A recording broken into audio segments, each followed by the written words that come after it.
to call this meeting to order. I would, I didn't ask anyone. I guess I'll read the acknowledgement for tonight. We acknowledge that we are on land and surrounded by water, originally inhabited by Indigenous peoples who have traveled this area since time immemorial. This territory is within the lands honored by the Wampum Treaties, agreements between the Anishinaabe, Haudenosaunee, Lenni Lenape, and allied nations to peacefully share and care for the resources around the Great Lakes. Specifically, we would like to acknowledge the presence of the Huron-Wendat peoples and the Three Fires Confederacy, Ojibwe, Odawa, Potawatomi. We are dedicated to honoring Indigenous history and culture while remaining committed to moving forward respectfully with all First Nations, Inuit, and Métis.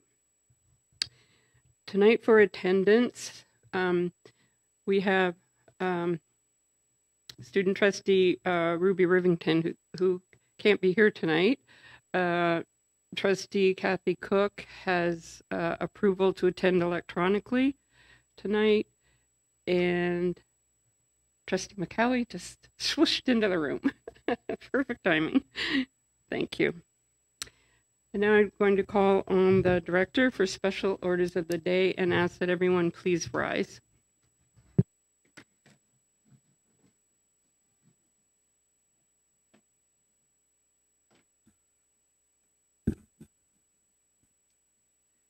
Some people leave their mark through grand gestures, others through a lifetime of quiet strength and selfless love. Elizabeth Falcione was one of those people.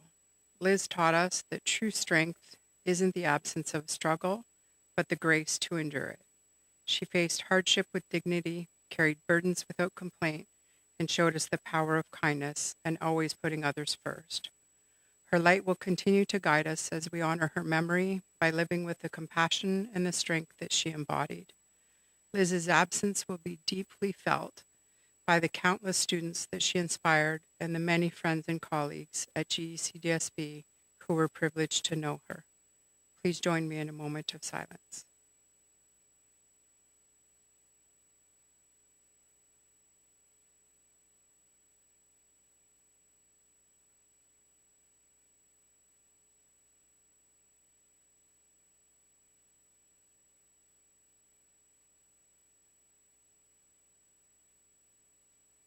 It is with heavy hearts that we share the news that one of our own, Ashton Kennett, passed away over the Christmas break. Ashton will be remembered for his cheeky smirk and bright blue eyes that could light up a room, his love for rapping, and the genuine joy he brought to those around him. He was always willing to lend a hand, especially through his dedication to helping with the breakfast program. Many mornings and lunches were made brighter because of Ashton's kindness, reliability, and quiet generosity. Ashton was an important part of the STEPS community, and his absence will be deeply felt.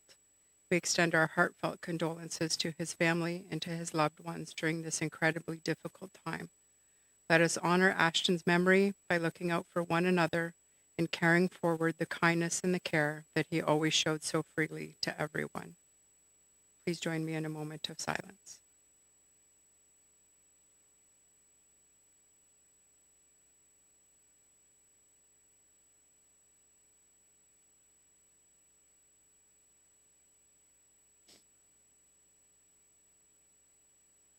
Thank you.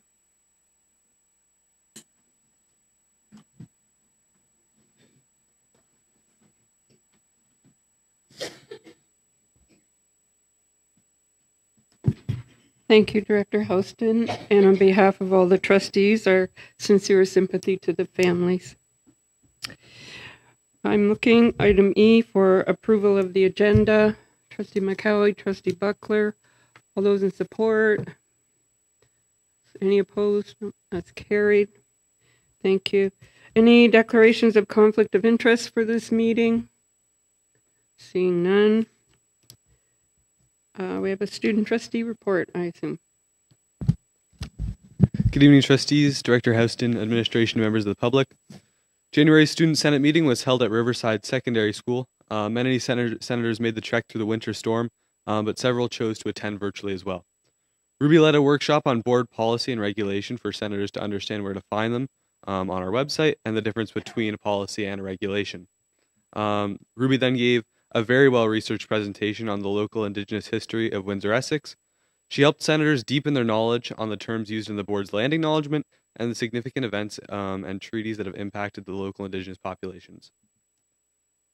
The expression of interest for student trustees for the 2026-27 school year is open until January 22nd for all eligible students currently in grade 10 and grade 11. We're hosting information sessions on Teams to discuss the role of student trustee, the election process, and answer any questions the students have about the position. Information was shared with the secondary school principals, student council, teacher advisors, and it is promoted on the board website, social media, school announcements, school EDSB accounts, and posters around schools. January marks the halfway point of our terms as trustees, and both Ruby and I have some big projects in the works that we really hope to share more with you as we come to the nearer months of our term. And we want to thank everybody that's helped us along the way, especially Michelle Marcus and Director Houston for their continued support and guidance as we continue to develop ourselves as leaders and as trustees for this board. For the second month in a row, our student of the month is from Essex. Just thought I'd let that be known. The student of the month for January is Evan Sove, a grade 11 student at Essex District High School.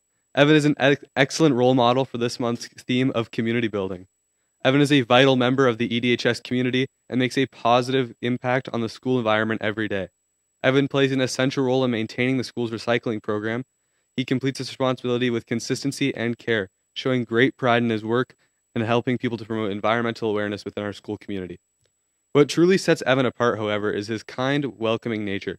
He consistently waves to fellow students in the hallways, giving them a warm smile and making them feel welcome in our school community. Additionally, he is also willing to give others, offering assistance, encouraging, or simply a friendly conversation. Evan genuinely enjoys connecting with fellow students, and his lunchtime chats help bring people together and create a sense of belonging. His positive attitude and compassion make others feel seen, valued, and supported. Through his actions, Evan consistently demonstrates what it means to be a community builder. His responsibility, kindness, and ability to foster meaningful connections makes him an excellent role model and a valued member of our school community. Congratulations, Evan, on being selected by Student Senate as January's Student of the Month for Community Building.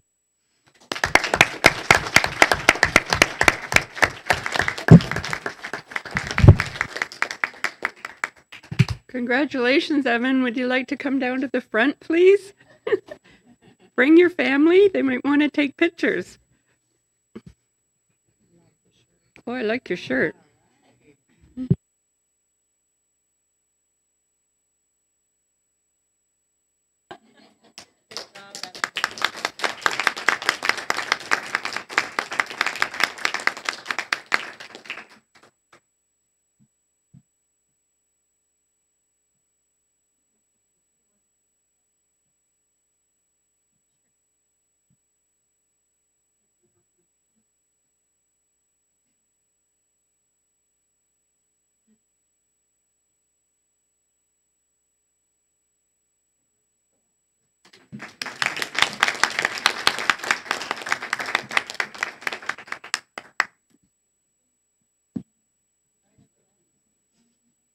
Congratulations.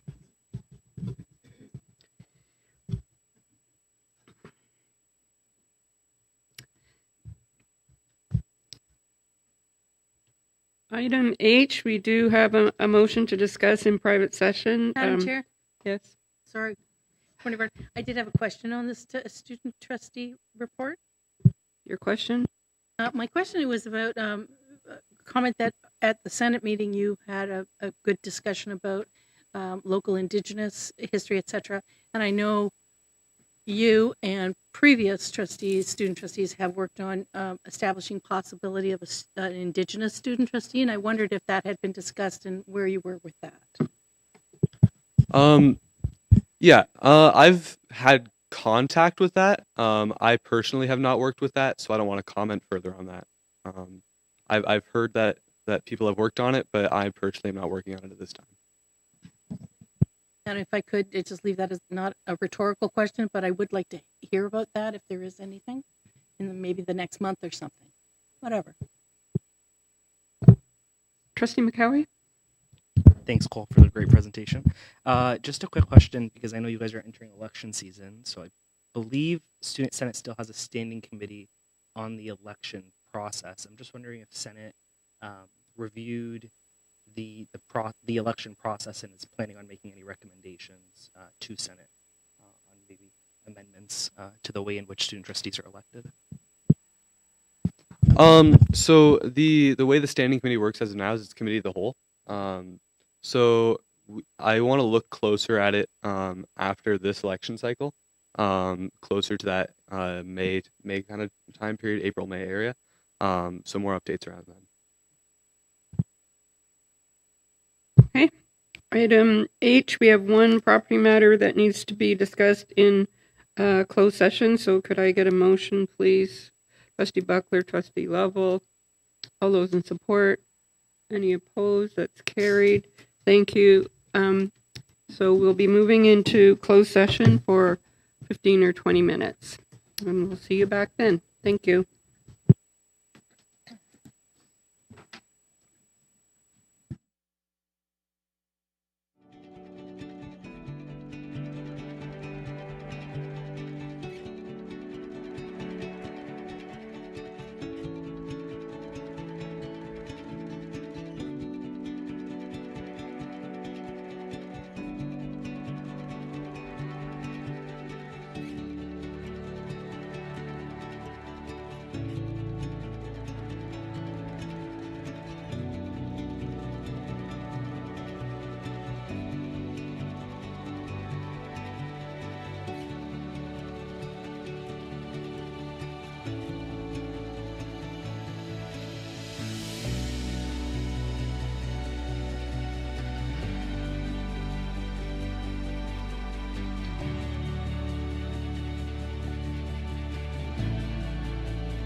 Okay, we're going to call the meeting back to order.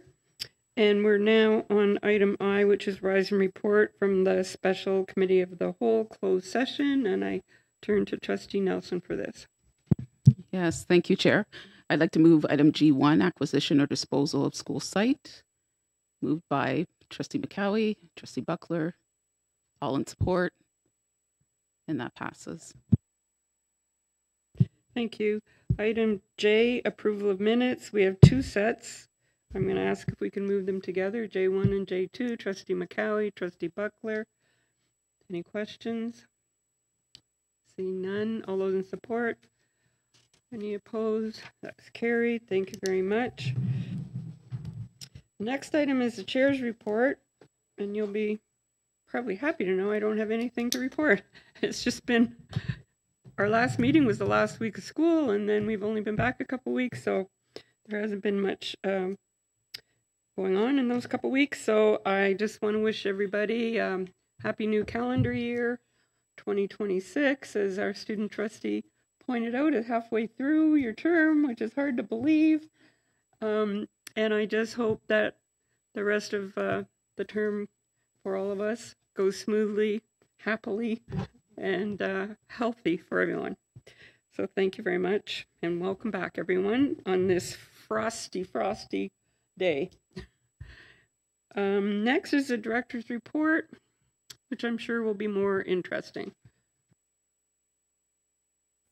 I love the comment about we've only been back, 2 weeks, and it's been when it feels like, I think the first week back, I said to Melissa, why does this week feel like it's been a year already?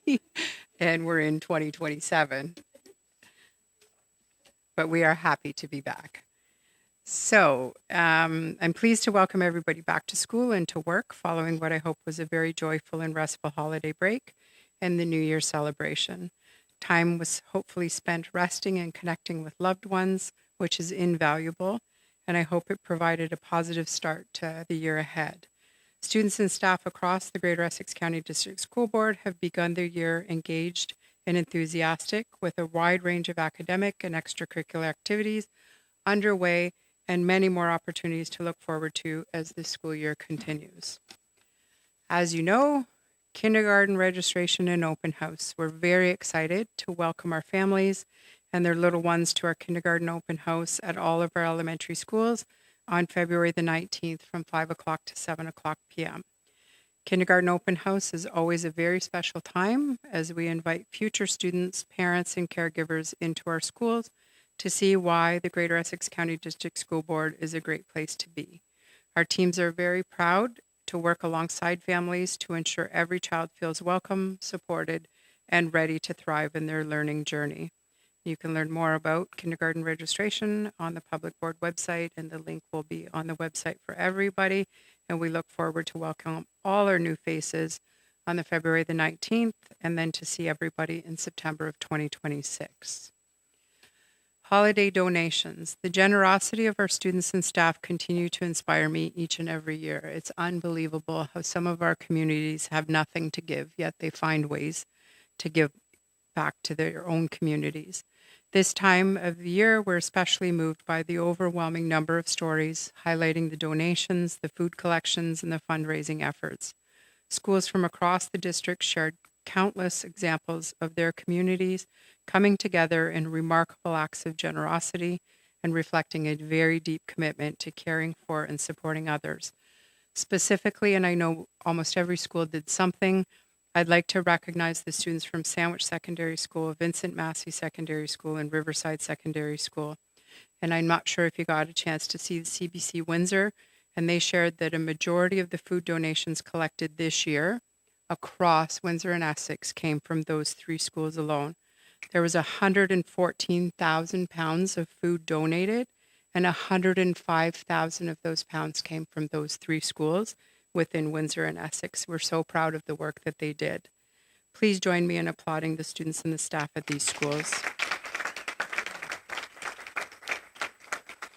It's certainly an extraordinary effort and their shared commitment to making our community a more welcoming and a supportive place for everybody. Keeping in the theme of generosity, Riverside Relay for Life. Students at Riverside Secondary School organized a Relay Life for Life event. Participants are waiting in the lobby. To admit all participants in the lobby, press star 2. In 2025, raising $10,000. Kathy is now joining. And I received a letter of gratitude from Relay for Life, and they shared the following. The dedication shown by the schools within your school board by hosting a Relay for Life event is inspiring. You've become a source of hope for people with cancer and their loved ones, and for this, we're immensely grateful. So I've sent a note of thanks to Riverside, to the students and the staff for the commitment, to the philanthropy, and to their power in terms of helping others. Green Bin partnership with the City of Windsor. So we have partnered with the City of Windsor to introduce the Green Bin organic waste collection program in our city-based schools. The program's already underway in select schools as of January the 12th, 2026, and will be fully implemented across all city schools by September 2026. And the Administrative Building and Facility Services Building have also adopted the program. We have our little green bin where we bring our tangerine peels every day and whatever else randomly happens to end up in there. And through the partnerships, our schools will help create renewable energy and fertilizer, reduce greenhouse gas emissions, and foster a shared sense of environmental responsibility across all of our school communities. Welcoming students from Tenerife, Spain in September 2026. So we're very excited that we're going to be welcoming a group of 30 short-term high school students from Spain, and they'll be studying with us from September to December. The students are placed across approximately 8 of our secondary schools, bringing new perspectives and cultural experiences into our classrooms. We're very fortunate to receive this contract. It was an extremely competitive bid across school boards in the province of Ontario, and I'm so grateful that we were awarded the contract. And it was made possible through our partner with MLI Student Services and a partner that they have in Spain and their homestay coordinating families within the community. And I'm really looking forward to September to visit the schools, to personally welcome the students and welcome in their time with us. And we'll be happy to bring in the new school year some information about their journey with us. Expressed as Trades, Skilled Trades Expo. Grade 7s to grade 12 students and their families are invited to express to the Trades, Skilled Trades Expo Wednesday, February the 11th from 4 o'clock to 7 o'clock at the WFCU Center in Windsor. It's an interactive event and it gives students a chance to explore skilled trades careers, connect with industry professionals, learn more about apprenticeship pathways, earning potential, and hands-on opportunity available right here within our own community. And students need to register at the link that will be provided on our board website, and it needs to be completed by February the 8th. I encourage trustees, if you haven't had an opportunity to attend, it is an incredible community event that definitely showcases the amazing programs we have in our board that are related to skilled trades and connections with our community partners. On a completely different side is the new requirement for enhanced police record check requirements. So amendments have been made to the Ontario regulation regarding collection of personal information. And some of the key updates are that school boards are now required under the update regulation to collect police record checks from volunteers and students on educational placements. So for example, our teacher candidates coming from the University of Windsor or other universities were required. School boards must collect a new police clearance check from employees, service providers, and volunteers every 5 years. At any time an individual is charged with or convicted of an offense under the Criminal Code of Canada, as soon as reasonably possible. An individual is in a position of trust or authority in relation to students will require a vulnerable sector check, and then individuals not in a position of trust or authority in relation to students will require a criminal record and a judicial matters check. And the reason why I want to highlight this is because it's a complete change from current practice in school boards across Ontario. Normally, when you start your employment or you start as a volunteer, you would do one vulnerable sector check. And then every year you do a declaration online, and then you're good forever. This change requires that every single 5 years, our Human Resource Department, unfortunately, will need to be tracking to make sure that everybody's in compliance. with submitting their updated. And of course, there's costs associated with that. There's work with the police departments. On average, school boards are waiting anywhere between 4 and 10 weeks for current criminal record checks to go through. And that's once. That's not every 5 years. So my worry is we're going to see a significant impact on local police departments, as well as on some of our very own staff who are trying to work through the new processes with nothing additional provided from the ministry in order for us to sustain this moving forward. So I just wanted to make trustees aware that that's a change in legislation. And then coming up in terms of significant dates, our secondary students will be starting their exams from January 23rd to the 29th. And we wish all of our students the very best as they prepare and write their exams during this period. And a reminder to all of our students and to their families that School Mental Health Ontario offers helpful resources and tips to help support effective studying and managing stress throughout a difficult exam time. June 30th is a professional development day for our secondary schools, and activities for the day have been shared on our website in compliance with ministry expectation. And then elementary parent-teacher interviews will take place on February the 12th.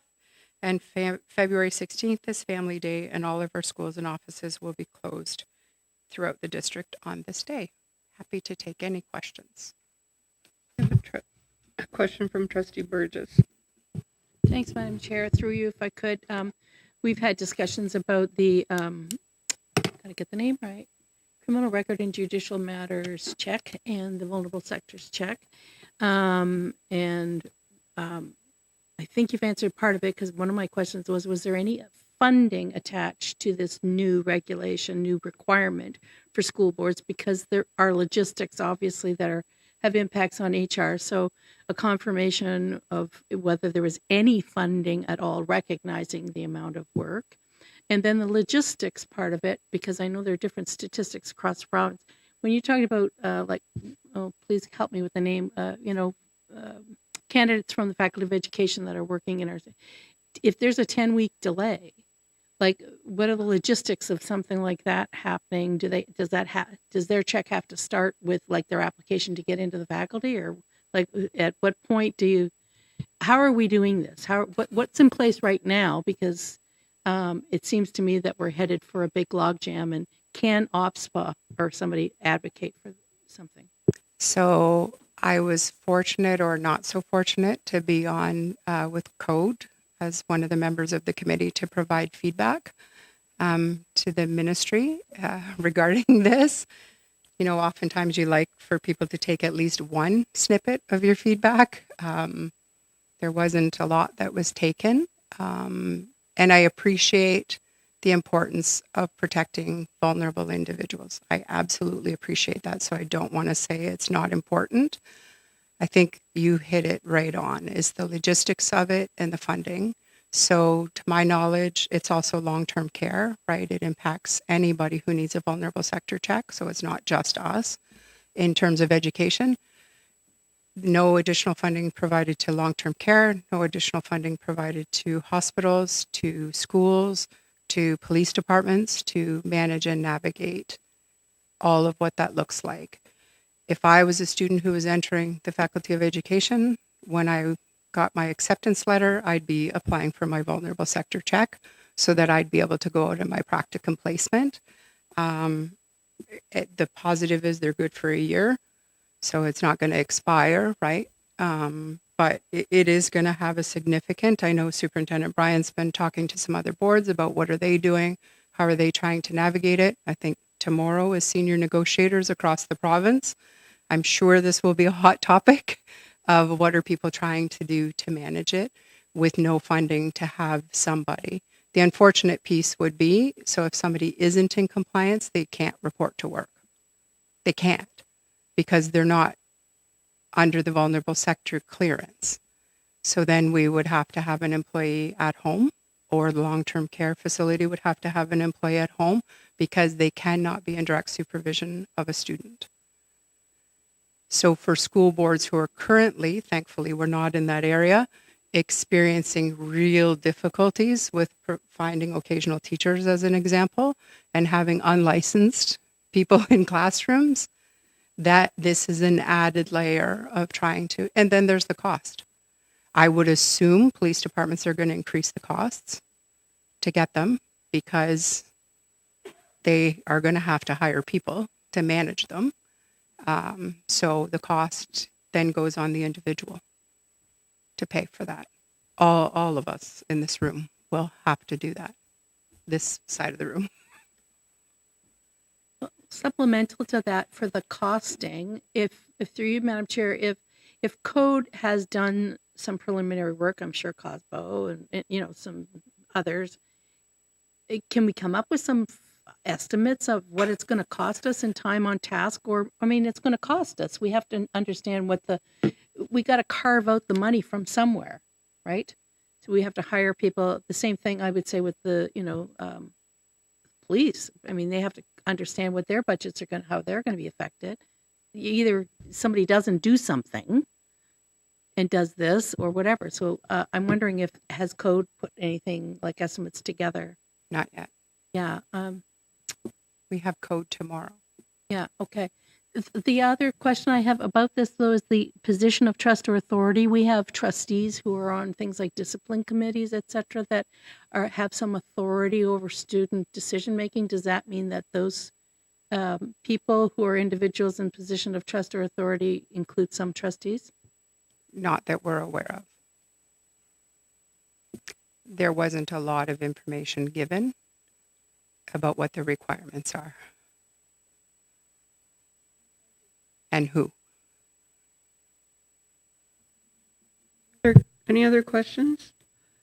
Thank you for providing the additional information on that one. I know that you and I had talked about it previously, and it was a big concern, as it is to all school boards, not just us, but there was very little consultation from anybody considered when this went into place, and everybody's going to have a hard time dealing with it. So whether or not it gets amended before the 5 years, who knows? Stay tuned. Thank We you. may or may not be here for that. So, I told you that the director's report would be more interesting than mine. Thank you very much. And I understand why you felt like the first week was already a year, as it was for you. It was a little bit easier on me. We don't have anything under staff reports. We do have an item of new business, which is the multi-year strategic plan outline. It's in your package, and we do have a recommendation to consider. Someone like to move it? Trustee McCowie, Trustee Buckler. Do we have questions on what is being proposed? Trustee Chin? Thank you, Madam Chair. Yeah, I appreciate the report regarding the outline of the multi-year strategic plan. And I read the plan, and I have a concern that we focused more on the particular groups, but not overall. Survey. We don't have a large survey to the majority of the groups, and we don't have a way to hear from the parents, and except for the focus groups like the indigenous groups and other groups. I just think that the quality of our school board and not only should focus on those vulnerable groups, but also the overall majority students, their concern and what the parents thinking, and their voice should also be heard. But I didn't, find a reflection in this outline. Could you double check, or if I missed anything? Thank you. Yeah. Maybe you missed understanding that this is just a plan for how it's going to be formed. This isn't the plan. Oh, yes, I know. Okay, I'm so- reading from that way. Yeah, it's going to... And they're going to be gathering data from different focus groups like students and families. Oh yes, staff? yes, So but that's in there. but there is no way to have the opinions of the majority of the parents, the students, and there is no large survey as we did before. So I just think there is a missing here. So you're suggesting that the focus groups are inadequate? No, focus group is good, but I mean, besides the focus group, we should have kind of a large scale survey or to all the parents. They should have a voice to be heard. Yeah. Do you have anything to add, Madam Director? So I hear you. I would just say that the purpose of gathering all of this data is for the board, capital B, to determine what the priorities for the system are. And we know, based on the information that we have and that we're going to continue to gather, is that we have certain groups who are currently underserved, who face significant barriers in accessing education. So that's the reason why we've specifically selected these groups of people. Oh, supplemental? You have a supplemental question to that? Based on the answer. Yeah, I understand. I think we should do thorough, research on the focus groups, vulnerable students. That's good. What I mean is that the overall standard of our education should also be, evaluated, and the most of the parents, their concern is also important. And I just suggested that beside the vulnerable groups, we should do, large scale survey or consultation to most of the, parents and students. In this way, we can really know what's the, the point, how to improve our quality. Okay. Thank you. Thank you. Trustee McKinley, then Trustee Burgess. I guess just to that, for clarification, we do have a student climate survey that goes out to all of our students within the grades, all of the grades, or 4 to 12, I forget.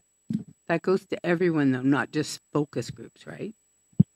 So through you, Madam Chair, yes, and this is the year that the climate survey will be administered, and that goes to students, to parents, and to staff. So we'll also have that data that will be coming forward in, like, we didn't put EQAO in here. That's data we already have, or data we'll be getting. We'll be getting attendance data from the Windsor-Essex County Health Unit for a survey that we just completed. Like, there's multiple sets of data that we're going to be getting. This is one piece that we don't have that we're going to be conducting to get. So it's not the only data that we have. And the school climate survey is a perfect example. So this is an outline of the work that they still need to bring in together before they're prepared, before administration is prepared to bring forward a recommendation on what the plan will look like. So Trustee Burgess. Thank you, Madam Chair. I notice it's the multi-year, obviously, strategic plan, and of course the timeline for the data collection, et cetera, board approval by the end of this school year. But my question is, will there be an opportunity for data received from the yet to be configured student and family support office? Which is in the multi-year part of it and after the end of this school year, but we'll be hearing about, for example, the consultation and engagement plan, identifying practices that support learning. That would be in there, but since it's mandated and it would be collecting data, it would also be a source of data that the trustees could actually look and say, what's trending, where's the gap, how are we doing? So I don't see that reflected here. And so I don't know when the next time we see this back as an outline, but I would like to see it at least mentioned as part of a repository for data to report back on the engagement piece and the support piece. So through you, Madam Chair, tomorrow I will find out more information on that office specifically. Tomorrow's a big day, 5 o'clock in the morning train day. Anyways, so the boards who are currently under supervision, who are required to have their offices in place, are presenting tomorrow. The ministry is also present at that meeting. And my understanding is that we'll be given very clear criteria. And in that, I believe there is a report back requirement. So that would be additional data that we would then have. Would it change our strategic plan? Maybe not, because maybe we've already identified the themes, or maybe there's an outlier of something that we didn't anticipate, and then we do need to revisit it. Just supplemented my point, and I'm glad that they're doing that. And I've seen it's in the news now that because they're up and running. It's just that I would love to see that data that's gathered in that, even though it's not fully arm's length. I would like to have that included here as a resource. That's all. Are there any other questions before I call for the vote? Yes? One question. So I'm pointing towards the bullet point of reasons families and students leave GEDSB and transfer out patterns. That clearly alludes towards declining enrollment. And so wanted to kind of understand if there is some kind of data that we can acquire, if it's even possible to acquire data to understand if we can prioritize the retention and recruitment and outreach. So we don't want to go with the gut feeling, but if there is something tangible, then it helps the board decide whether that should be a priority. So through you, Madam Chair, if that is something that trustees believe should be a priority, that's why we're setting the strategic priorities to then create the multi-year strategic plan to then, and if retention and recruitment is one of them, which we do the work already, but if there's other areas, when we're developing the plan, then that would definitely be something, because declining enrollment is obviously a concern for us. It impacts our funding significantly. So did I understand it correctly? You might have some data that you could bring to the table when we are discussing all of this. So that would be current data that we already have, Yeah.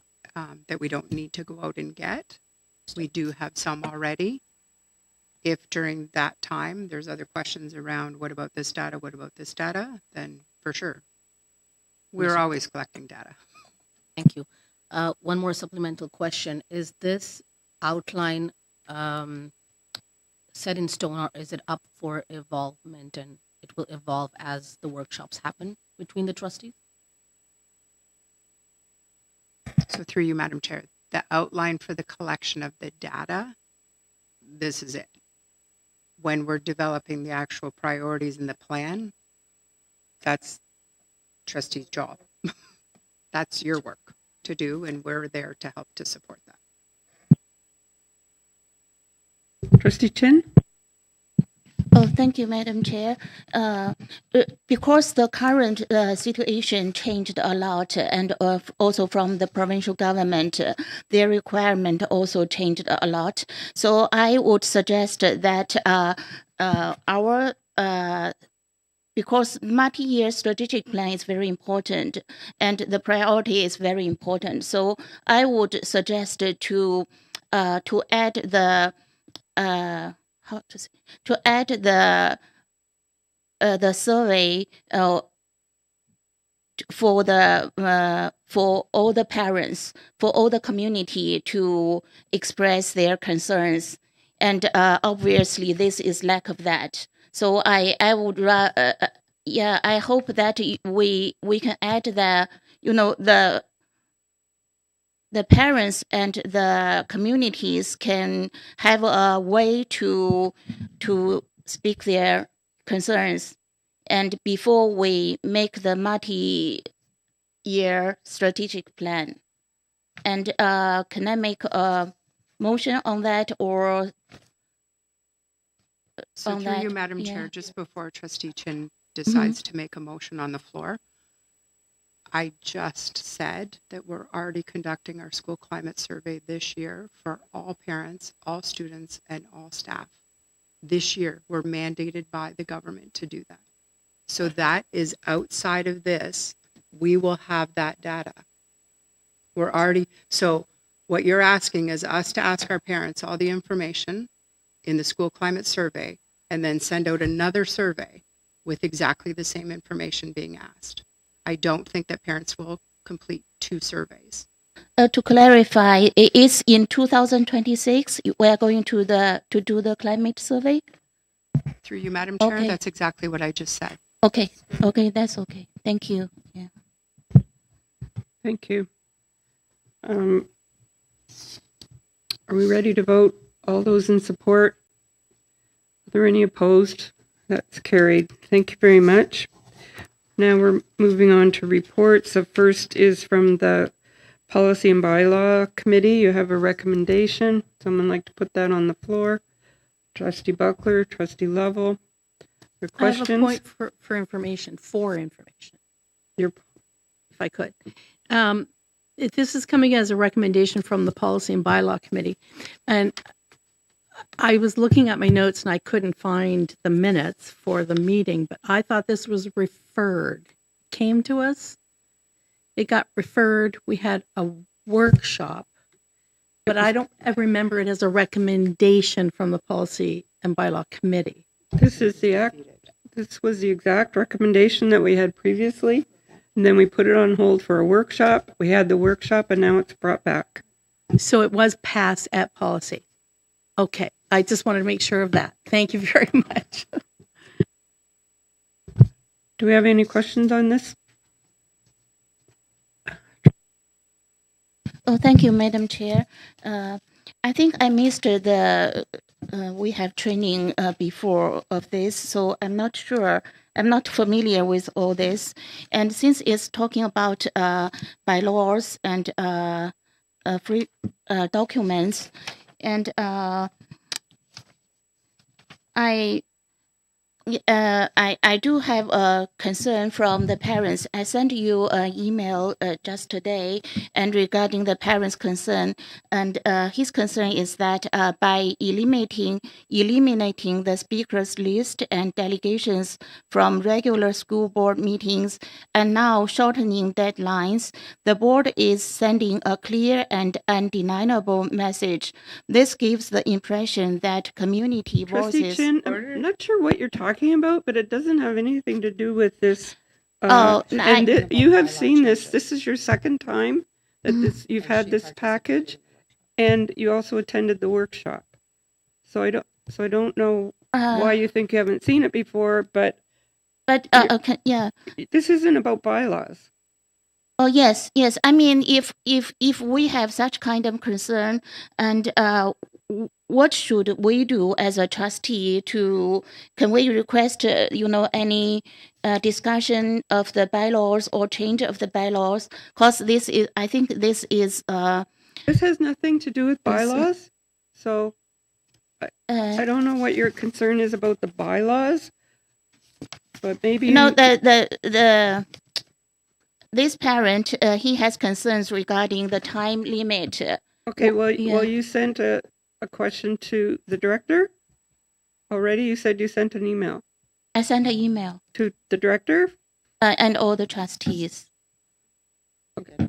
I just sent before this meeting. Yeah. Oh, well, of course, nobody's seen it yet, so we'll look at it tomorrow, but I don't think it has anything to do with this recommendation. Okay, that's fine. Or hopefully I can get an answer, if by email regarding Okay. that.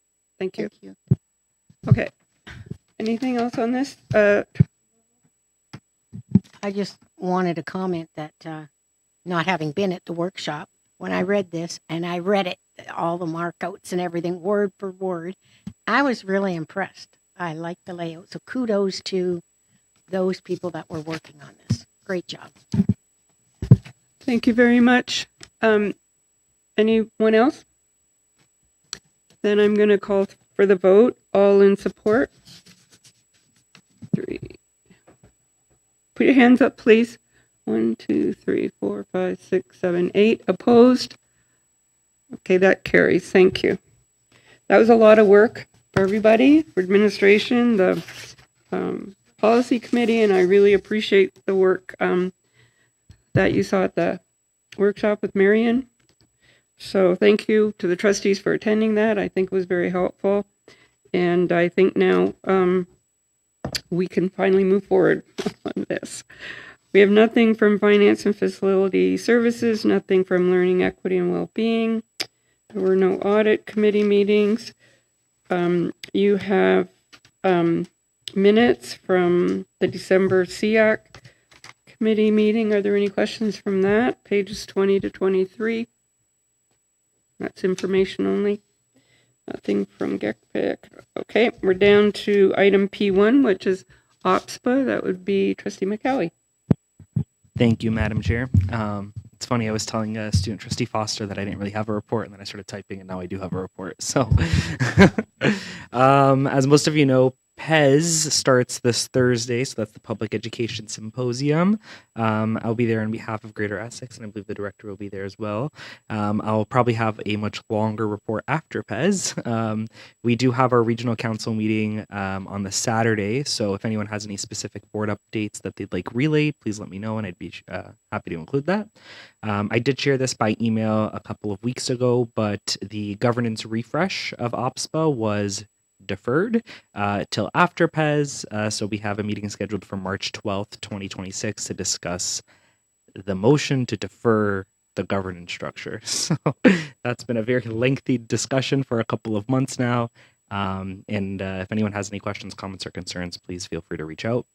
The Standing Committee on Finance and Economic Affairs did begin budget consultations in Kitchener, London, and Niagara Falls. OPSPA President Kathleen Woodcock did address the committee today in Kitchener, and she spoke to OPSPA's funding priorities, and OPSPA will be preparing their 2026 funding submission that'll be posted publicly very soon, so keep your eyes peeled for that.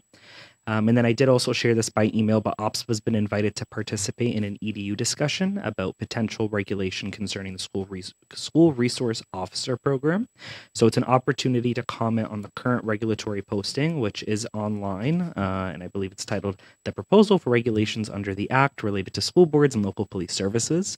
The deadline for written comments is February 2nd, and I do believe some of you have already reached out with some initial comments, so thank you for that. OPSPA did previously provide commentary on the Supporting Children and Students Acts, the CSA, and an initial regulation posting for the legislation, but this is kind of an opportunity to give some more specifics. So just as a general note for those of you who may be unaware, under the proposal, school boards are required to work with local police services and provide them access to school premises or permit participation in school programs. So that includes on and off-site, in or out of uniform. And that can include career days, extracurricular events, festivals, fundraisers, really any activity that involves parents, guardians, or members of the community. So boards are required to formalize a MOU or a Memorandum of Understanding with police services. The ministry, as of now, has set out a minimum outline for what those MOUs have to include. So that has to discuss how you intend to work collaboratively with police services, share general information, so that's referring to population stats of an individual school, ensure the awareness of the SRO program, and how to involve students, parents, and guardians in the program's implementation. And then I'll just also note that if a board has made a good faith effort to fulfill those requirements and the police service can't support the implementation, then the board is still compliant with the act. Again, this is all a proposal as of today, and things can obviously and probably will change. So again, comments are due February 2nd, and if anybody has any insights, feel free to send those via email and I'll pass them along. But that is my report for today. Trustee Burgess. Thanks, Madam Chair. Through you, have a good time at PES. It's going to be an interesting time, and the deferral is very interesting too. I think it's a contentious issue, but I have a concern that when the regional meeting happens, if there's a discussion point, if there's any way in our board report, because Madam Chair, we're supposed to put together a board report, what's new through, at your board from the last regional meeting, to bring forward that concern about the requirement for police checks, criminal background checks, vulnerable sector checks, and how that will be a burden in our budget deliberations. It's going to be we're going to have to take it into account somehow. We're going to have to figure out how we're going to put together a new office and a new check thing, and how we're going to staff that, and what we're going to lose if we have no extra funding, what we're going to have to cut in order to make that mandatory thing happen. So that's going to be something that regionally every board's going to be sharing. So if we could keep that in the report. The other question I have is about this board undertook a consultation with, I can't remember the name of the consulting firm, but Mr. Price was, I believe, the CEO and presenter. And I thought it was a very valuable report. And it sort of got deep sixed because of, I think maybe, I don't know, characterize it as a messy motion or something, but I don't want that report lost in this piece that you were reporting on about the consultation piece about a police presence in school in whatever capacity. So I would really hope that we could get that report and look at it, and alongside all of us, alongside what we would like to have as consultation input into this thing from a Greater Essex perspective, because I think it has to be contextualized to our board, our input on that. Let's not lose that. And if we could share that at the regional meeting, that would be helpful too. Thank you. Maybe you want to suggest OPSA have a workshop with Marion if it's going to help them with their governance refresh. Yeah. Thank you. Okay. There are nothing under Q. Are there any announcements for this agenda?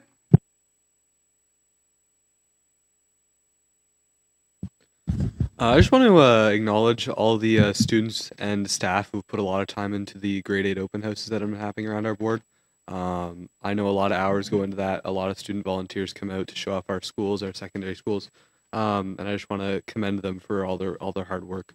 I know personally I witnessed the Essex one. It went over really well. And I hear great things from all of our open houses. So I just want to thank all the students and staff for all their extra hours they put in. Thank you very much. Anything else? Well, that brings us to the end of our approved agenda. So I'm going to thank everyone for their time this evening and declare the meeting adjourned. Thank you very much.